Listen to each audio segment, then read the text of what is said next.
Hello and welcome to the Sportstopia Fantasy Fire and Ice podcast. My name is Chris Crawford. Thanks so much for joining us. Today is Wednesday, September 13th. We're getting so close to the end of this season, but we still got some pretty darn good games left. With me today is my good friend, Sarah Sanchez. Sarah, how are you doing this morning? Well, aside from losing my Kyron Williams bid for $4, I'm doing great. How are you doing? $4. That would $4. frustrate the heck out of me. That is a frustrating one. I'm doing well. I am doing well because I actually play in a league where there is no fab. And to be honest with you, that's kind of how I prefer it. I know that fab is a skill-based thing, but I do love the fact that if I'm just up late at night, I can either get my guy or can hit the waiver wire, and that is fine with me too. But yeah, that is a frustrating one. $4 is definitely something that would grind my gears. We won't talk about it for the rest of the show, I promise, Sarah. We're going to help you build a DFS lineup with help from the awesome Sports Logic Contrarian Optimizer. Real quick, taking a look at the weather, it doesn't look like anything that's really going to affect anything today. There is a chance for some rain in the East Coast. Of course, there is. It's mid-September. There's always a chance for rain in the middle of this time of year, but it doesn't sound like anything's going to be playing in effect. But there are some injuries that you got to be paying close attention to. A couple in particular at the third base / first base position. Andy Diaz leaves his game with a testicular contusion. Fouls a ball right below the belt, unfortunately. Considered day-to-day, I would imagine that day-to-day is going to mean out of the lineup for a little bit because that is just an injury that you don't typically see a player come back the next day from. And then Heimer Candelario placed on the 10-day injured list. This one's kind of a bummer for the Cubs and for fantasy managers. Who are we looking at, Sarah, as potential replacements for Candelario with him on the injured list? Yeah, it's really a bummer, particularly because they're playing in Colorado. And I mean, I have him in a handful of weekly lineups because I really wanted to get some of those sweet Coors Field starts. I think that Cody Bellinger is going to move over to first base and they're going to let PCA get some run in center field. One of the things that the Cubs have been able to do this year is put Cody Bellinger at first base and play around with that center field spot. Also probably means that Nick Madrigal is going to be in the lineup at third base. And this is a preview for one of my guys later, because I think there's some Cubs you can stack today. Yeah, I think so as well. And we'll actually be going head to head with one of those stacks, I think, which will be a lot of fun. But I think we both maybe like the over a little bit in that one. But definitely a bummer to see, but player that you need to make sure is not in your lineup if you, for some reason, had something set for him to be in your DFS lineup. That will not be happening. Just a couple of quick other injury updates to get you through. Mark Hanna left with wrist soreness. He is considered day-to-day. Wouldn't be a surprise if he gets a day off. Keep in mind that a lot of teams are going to have Thursday off or they're going to be starting a new series. So you'll see teams be extra precautious with those type of things. And then for the Cardinals, who have just had such a disaster of a season, Nolan Gorman and Wilson Contreras both leave with injuries in their games. They are considered day-to-day. Keep in mind with the Cardinals, they are playing for absolutely nothing. There is no reason to rush these type of injuries back. No reason for those guys to be in the lineup unless they're 100%. Heck, even when they are 100%, I think there's a very good chance you'll see Wilson Contreras get some days off to be fresh for the 2024 season. Probably not what he was signing up for, Sarah, when he signed that massive deal with the St. Louis Cardinals. And a little bit that kind of bums me out because I really like Wilson Contreras, and I think it would have been fun to see him be a Cub and be a team that are almost assuredly, knocking on wood, because we want your team to be in the postseason. Almost assuredly going to the postseason. It'd be kind of fun to see Contreras back being the backstop for that team, wouldn't it? Oh, he's my favorite player. I mean, you can see his little bobblehead back behind me, which might be my favorite bobblehead of all time. It's got like a removable mask. It's got his Venezuelan arm sleeve before MLB told him he couldn't wear the Venezuelan flag as an arm sleeve for hashtag reasons because Rob Manfred hates fun. It's a super bummer. And honestly, I'm still cheering for Wilson Contreras. He's one of a handful of Cubs to Cardinals players that I will not let that rivalry get in the way of cheering for my favorites. I also cheered for Dexter Fowler for a couple of years. Like, what are you going to do? They're 2016 Cubs, man for life. Dexter Fowler. I did not think we would be talking about Dexter Fowler today, but it's funny. I still, because I'm a dork, I'll go to baseball reference pages all the time and look. I still don't believe that Dexter Fowler actually played for the Houston Astros. Like you can say all you want. I think it's fake news. I don't actually believe that Dexter Fowler was actually a Houston Astro, but people keep trying to tell me it's a real thing. The Cespedes family barbecue shows me pictures of them interviewing him as a member of the Houston Astros. I still don't believe it. I think it's planted. It just didn't happen, Sarah. Let's take a look at some stacks we're using. And since we're talking about the Cubs, while Dexter Fowler is no longer there are some pretty good options there. And I think that the Cubs might be one of the stacks that you're looking to play today. Yeah, if you're playing an early DFS game, you could do a lot worse than the Cubs at Coors Field. And a lot of these guys are riding some hot hitting streaks right now. Christopher Morel hit the longest home run of his career at Coors Field to dead center earlier this series, 466 feet, light tower power. And he should probably get some run at DH, particularly since they're down Candelario. Seiya Suzuki has been red hot. I've been calling the month September. Like, he looks like exactly the dude the Cubs hoped they were getting when they signed him to that big contract. And he's a $4,600 outfielder, which means he's really cost effective at that position. Yan Gomes has been doing damage everywhere recently. It seems like he just drives in, runs all of the time. Again, a really cost effective player at $3,900. And I mentioned him earlier, Nick Madrigal. He can fill out your third base spot for $3,200. And I think that all of those are really nice players in a perfect ballpark. And it's kind of a must-win game for the Cubs after they dropped kind of a heartbreaker to the Rockies yesterday. Yeah, that was an interesting game to watch. And I think our buddy Sarah Langs may have had a couple of wee moments in that one because there was some up and down with that game. But yeah, they need to get that. And one of the reasons I really like playing those right-handed hitters is that Kyle Freeland is just not good against right-handed hitters. And the fact that the game is in Coors Field as well, I mentioned this in our article. And by the way, make sure you're checking out the sportstopia.io page. It's awesome. There's tons of great stuff for all of the sports right now, football and baseball, of course, since we're in season, but we're going to have a bunch of great stuff. I just did a daily lineup thing, and that was absolutely my stack, is because I want as many right-handed hitters against Kyle Freeland when he's pitching in Coors Field as possible. And that's exactly what we have going on here. I expect the Cubs to score a lot of runs. Another team that I think can score a lot of runs today is the Yankees, which is a weird thing to say because for most of the season, the Yankees have not scored a heck of a lot of runs. But I'm going to take a chance against Tanner Houck because Tanner Houck, since returning from the injury, both eye test and statistically just has not passed the test for me. He is a guy that I think has a chance to be a really nice multi-inning reliever and maybe even like someday a high leverage reliever, a guy you could use as a closer. I just don't buy him as a starter. And there have been a few moments that suggest that I'm an idiot. There's been a lot of moments that suggest I'm an idiot over my 40 years, but there have been a few moments. There you go. There have been a lot of moments that suggest that how just might be a decent mid-rotation back-end starter, but they're often filled or followed right back up with areas of disappointment. The nice thing here too is that you don't have to go lefty heavy. You can't really go lefty heavy with the Yankees, but I'll go Austin Wells, who is a left-handed hitter, DJ LeMahieu, Gleyber Torres, and Aaron Judge. Look, Aaron Judge, very expensive, but I'll bet on him to get a homer or get 3 or 4 total bases pretty much anytime, driving a couple of runs. And I like those other guys to kind of fill out the rest of their lineup. I'll give you my other stack as well. You're going with the Cubs against the Rockies. I'm going with the Rockies against the Cubs. And it's because I just don't believe in Jameson Taillon right now, Sarah. He is coming off easily his best start of the year. 6 innings of one-hit baseball, got 9 strikeouts, looked like the guy the Cubs were hoping to get. But then you take a look at the starts he's had from the previous outings, and they have been not so good. And the fact that he's playing in the most unfriendly confines of unfriendly confines, I'm just kind of betting on a regression to what we've seen from Taillon all year. I actually think Taillon's a really nice bounce back candidate for 2024 because he's not this bad. But he may not be. He certainly isn't as good as he showed in his last start against the Diamondbacks. I'll take that chance. I'm going to go with Elias Diaz, Nolan Jones, Charlie Blackmon, and Chris Bryant, former Cub, who we talked about prior to the show. injury prone, but certainly capable of doing some fun stuff when he's in the lineup. I also think that this can be an affordable little mix that you can get, similar to your mix with the Cubs versus the Rockies. Basically, what I'm saying is I expect a lot of runs to be scored in Coors Field on Wednesday.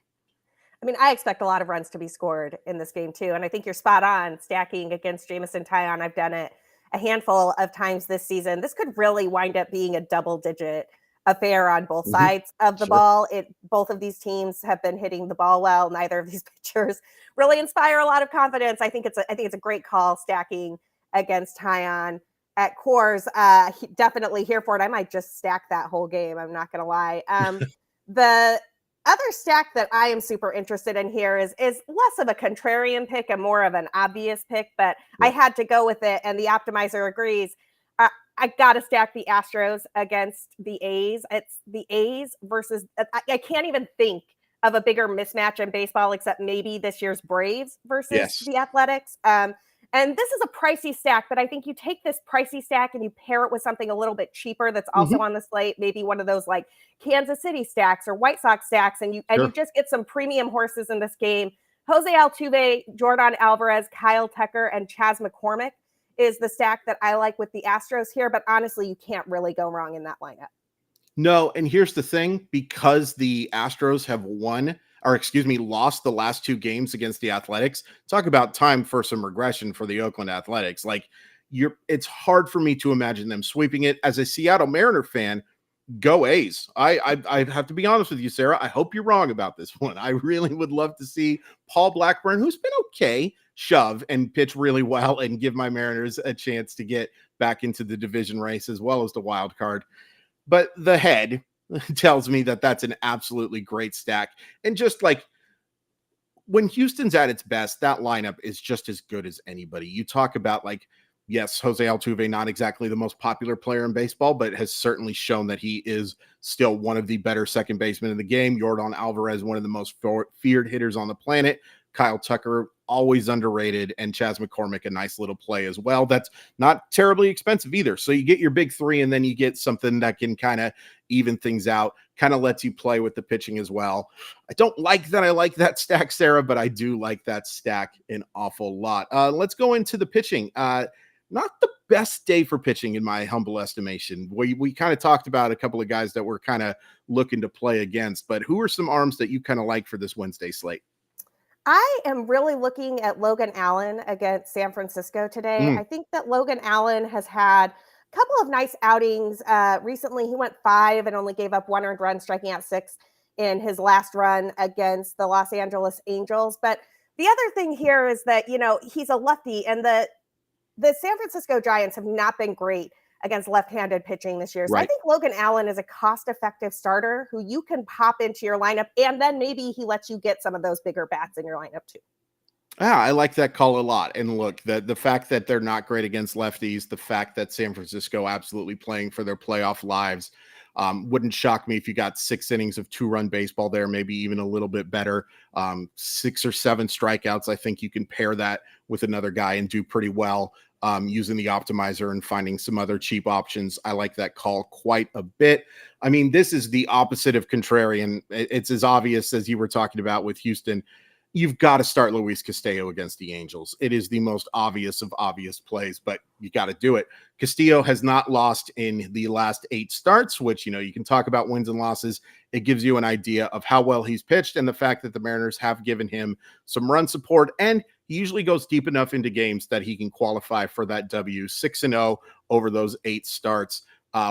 Has pitched really well outside of one ineffective start against the Mets, which a little bit wind issues going on there, and some just didn't have his best command. It happens for the best of them. There is no starting pitcher anymore, Sarah. That is just set it and forget it. We're not going to see the 1.75 ERA guys, I think, for a little while. But Luis Castillo is awfully good. He's facing off against an Angels lineup that as I've watched these 3 games, or the first 2 games of this series, Sarah, it's awful. And it gives you an idea of just, you're going to be stacking, assuming Shohei Ohtani is not a part of the Angels next year, you're going to be stacking against them pitch-wise a lot, and maybe even against their pitchers because they're not that good. It's it's going to be an ugly situation. But you see just right now how bad this Angels team is going to be in 2024. They're pretty bad now in 2023, and using an option like Castillo, even though it is extremely pricey, whether you're doing FanDuel, whether you're doing DraftKings, you still have to have him in your lineup.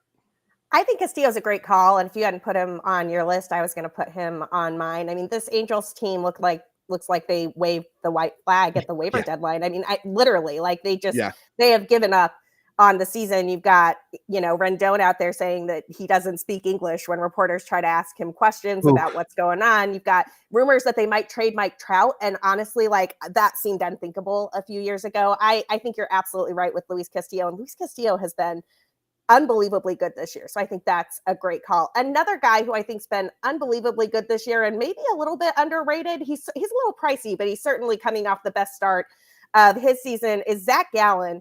Zach Gallen's coming off a complete game shutout of the Cubs, and he gets the Mets, or the remnants of the Mets, as the case may be. And I think that Zach Gallen is a no-brainer to start today. He's looked excellent recently. He's a guy who's kind of on the outside of that Cy Young conversation looking in. If he could get a few more great starts going on, I think that he's somebody who gets talked about a little bit there. And so I think Zach Gallen could put up a really big start today against the New York Mets. Yeah, absolutely. I think those are the two best options for sure. With all due respect to Spencer Strider, I just think that, I think he'll probably get his strikeouts, but didn't look great in his last start and is a pretty pricey one going up against a team that is still playing, more than just playing for, is in control of that top wild card spot, which is a big deal because it means that you get to play home games, and getting a chance to play home games for Philadelphia. I think we saw how good that team looked in the postseason. They look good on the road too, but they looked awfully good when they were playing in front of that raucous crowd. I'll be honest with you here. My second option, it's just taking a chance here on an MLB debut. I'll go with Jackson Rutledge against the Pirates. Look, Jackson Rutledge was a guy that, for those of you who don't know, I've covered the draft for way too many years, was a very interesting prep arm, has dealt with injuries and inconsistency, but has kind of put things together, is more of a back-end starting profile than the high top-end type of guy that he looked like as a prep. That happens an awful lot, Sarah. We see a lot of guys who look like they're going to be something special out of high school, and a lot of things can go right or wrong, depending on it. It's the reason why we have never seen a prep right-hander drafted with the first overall pick, and we probably never will. But I just will take the chance on Rutledge to be a solid, if unspectacular, option. And this has a lot to do with the fact that in the main slate, or even in the turbo slate, whatever you're looking at, I'm just not in love with a lot of these starting options. I'm not in love with a lot of these prices. I'll take a chance on a rookie making a solid MLB debut against a mediocre Pittsburgh team. I mean, I also love this call. I think that I watched the Pirates against a rookie making his debut about a week ago when Jordan Wicks came out. And that's right. That was a 9 strikeout game for Jordan Wicks. The Pirates really didn't have anything on his arsenal or his changeup. And so I wonder how well prepared they'll be for this matchup. But I also just think that you could do a lot worse than taking a flyer on a top end draft pick. So absolutely love this call. It's cost effective, and the Pirates do not inspire confidence. Before we get into looking at some underused options, Sarah, what do you think about Ryan Pepiot tonight going up against Blake Snell, the presumed Cy Young winner in the NL, and it's becoming more and more a favorite, although Zach Gallen with a great start tonight maybe can close that a little bit. Padres have been obviously probably the most disappointing team in baseball, if not the most disappointing, certainly one of them. What do you think about using him? Because Pepiot's been excellent, 2-0 with a 0.86 ERA, but going up against Blake Snell, that's kind of a tough little matchup. Well, didn't he flirt with a perfect game or a no-hitter the last time he was out? I mean, he sure did. Take a chance on this. I absolutely love what Pepiot's been doing this season. He's gone 5 innings or more in 3 of his 4 starts, and he's only given up a handful of earned runs in all of them. I mean, I think that he's coming off a great start. He's going up against a Padres team that probably is on the outside looking in. They're another team that sort of has that, like, we waved the white flag look about them a little bit. And yeah, absolutely love the idea of starting Pepiot on this game. I think I like him more than the idea of starting Blake Snell in this game, even though Snell has also been excellent. Yeah, and the thing there too is that Pepiot quite a bit less expensive. That'll change for next year. He's going to be but it takes a little bit of time sometimes for these prices to catch up. It is weird to say, like, if I told you that Blake Snell was the favorite to win the NL Cy Young, you would be thinking that the Padres were like 84-55 or something like that. And now you look at him, and Blake Snell is like the only positive that you can basically take from the San Diego team. Isn't that weird? It is weird, but I have to object because Justin Steele is my favorite to win the NL Cy Young. And I feel like he earned that spot. Now, I know that the odds makers may slightly disagree, but I think that if Blake Snell has any edge on Justin Steele at the moment, it is like 0.03 earned runs and like 4 innings. So Justin Steele is my Cy Young candidate. And if I was going to place a prop bet on a Cy Young guy, that would be the dude that I'd be looking at. I think that he's more interesting than Snell. I think he's absolutely shoved this season. And neither of those dudes strikes out a ton of guys, right? Like if you want strikeouts for your Cy Young, you're going with Spencer Strider. Yeah. Blake Snell and Justin Steele, I think the edge has to go to Steele. Yeah, that's fair. I think also the narrative might change a little bit, especially if Steele can pitch well in his final couple of starts. The Padres are nowhere close to playoff contention. Obviously, the Cubs are very much in this thing. Philadelphia versus Chicago would be a really interesting first-round playoff matchup, which is kind of like looking like what we're going to see. That'll be interesting because I think if you're able to set the rotation, I think Justin Steele's probably starting that first game. Going to be really interesting to see how that plays out. All right, let's take a look at this Contrarian Optimizer and look at some value plays that you could be looking at. The Optimizer really likes the White Sox today. They really, and I understand why. The Royals are not good. They're going up against a pitcher that has not had a heck of a lot of success and isn't very likely to go very deep. It's also interesting that the Optimizer does like Tanner Houck. Sometimes the Optimizer and I get along really well, and sometimes, not so much. But this is absolutely one of those cases where I am going to disagree with it. I also think that's an interesting call. Looking at Andrew Monasterio, that makes sense as a little bit of a cheaper option who gives you good points value. Of these names, Sarah, is there anybody who really stands out? I was looking at this a little while ago, and I was thinking that I really like the idea, and I think I mentioned this a second ago, of stacking some of these Royals or White Sox in this game. You've got a handful of places where you can combo the Astros with either one of those teams, and I think that that's a solid stack for today. Optimizer likes Edward Olivares as a cheap outfield option at $2,800. Also really likes Tim Anderson as going for $3,300, and he's leading off for the White Sox. I mean, that seems like a couple of places where you can get some really solid plays. My pick for a cheap leadoff option, though, has got to be Maikel Garcia. I think that Maikel Garcia has been really great recently for the Royals. And I think, again, you're looking at a value play. He allows you to then stack some of those Astros and those big bats around him. You can get Yordan Alvarez and that 175 WRC plus he's put up in the last couple of weeks. You can get Jose Altuve and that 211 WRC plus he's put up in the last couple of weeks. And then you just kind of balance it with some of these cheaper guys. So my pick here is Maikel Garcia, but I don't think you can go wrong with a lot of these White Sox or Royals. What do you think about Trevor McGill? The Optimizer likes him as a starting pitching option. That's not necessarily one I was thinking about, but at that salary price, that's a little bit interesting, isn't it? It is interesting. And I think what the Optimizer is going at here, a couple of things. One, that's that start over in Citi Field. So you're looking at what's going on in New York. That's a great place to pitch. It's also, that could be Trevor McGill, not Tyler McGill. Sure. That's that Milwaukee versus Miami game. And, that's an interesting matchup. I'm not entirely sure how I feel about it, but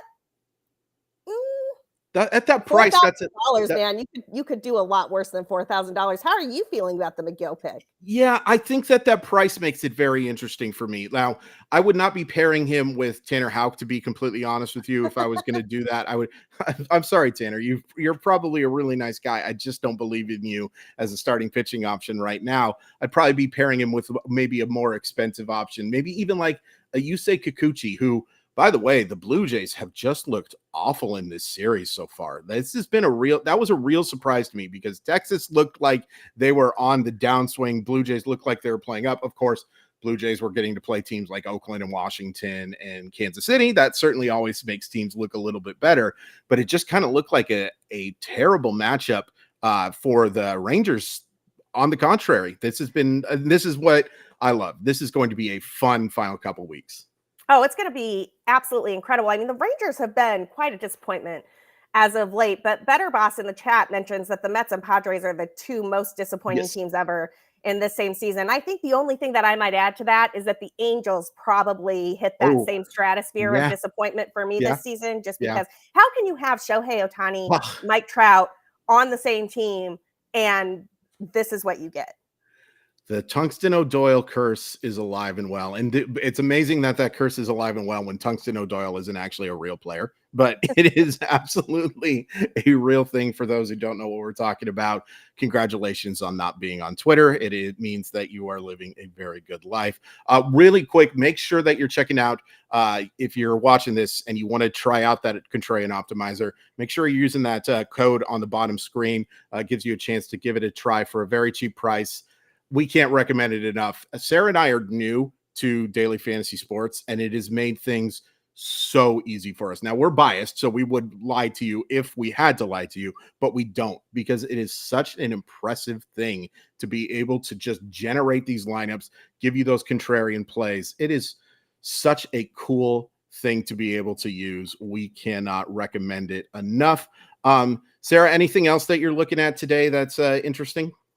I'm just glad to see some love for Justin Steele over here in the comment section. Could not agree with you more. Favorite on a winning team for sure. On the optimizer, though, I just have to say I've been playing around with some of the tools there, the auto stacking, and you can do a stack attack mode or not a stack attack mode. You can opt in to having the opposing pitcher in the field or out. Right. I think that there's a lot of ways to customize and tweak your lineup here, and it just takes some of the guesswork out of trying to figure out who that best $2,800, $2,500 player is to round out your daily stack. Yeah, absolutely. Anytime you can take the guesswork out of something like this, it is very nice. That's going to do it for the Fantasy Fire and Ice podcast. You can follow me on Twitter at Crawford_MILB. You can follow Sarah at BCB_Sarah. Please hit like, subscribe, all that good stuff. Stay tuned for daily shows every week, and we will see you next time.